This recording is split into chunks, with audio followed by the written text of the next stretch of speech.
Hey, welcome back. So, what we're going to talk about is a stag spin today, okay? So, when it comes to the stag spin, I always kind of explain it to like you're doing a lunge, but you're lunging on the pole, okay? Now, with that being said, everything is going to start as if you have done your traditional fireman, if you have done the martini spin with me. You have noticed that our outside leg is going to connect to the front of the pole. And we want to continue that process, okay? So, here, my hands on hand. Obviously, again, you want to make sure you have a slight bend in your elbow, pulling down through that shoulder. Your outside hand is going to come across your belly, and it's going to give a push motion. Now, this grip is known as true grip, okay? So, now, you have walked. You have placed your inside leg down for 3. For number 4, you're going to lift your outside leg and bring the calf to the front of the pole.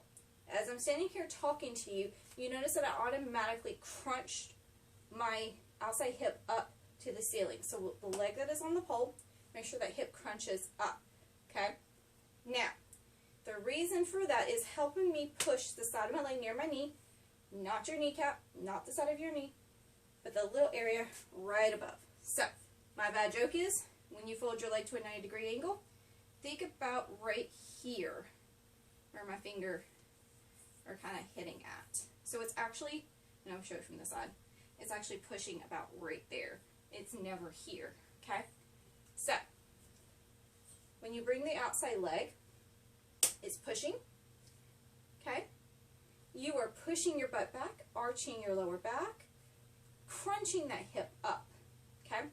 Your calf is trying to pull the pole towards you while you're pushing with your bottom arm, pulling with your top, gauging the shoulders, not letting them hang, okay? Now, when you go through the motion, keeping this crunch is going to be super important because the reason is you're going to lift your inside leg, but it's going to come back behind you like a 90-degree angle. So you see how my knees are beside each other and my heels behind me? So I'm creating this pretty 90-degree angle almost. That's what's happening with your inside leg.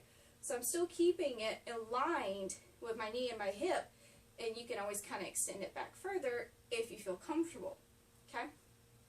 So, your stag is going to look something like this. 1, 2, 3, outside hand, outside leg, crunch that hip, lift your inside leg up. So you really want to crunch, crunch, crunch, crunch, crunch as much as humanly possible, okay? And the reason is, when you are crunching, you're actually balancing your weight out. If you don't crunch, your body's going to naturally do this, as I'm leaning, right? If I crunch, it's optical illusion. I'm standing behind my pole, so I look like I am in a straight position, instead of, and this is causing the shoulder to pull. This is helping keep it engaged. So, from this angle, if I'm doing the spin, I'm crunching that hip up, lifting, okay? From this position, side position, bend, pull, push, and crunching. So, hopefully that works for you.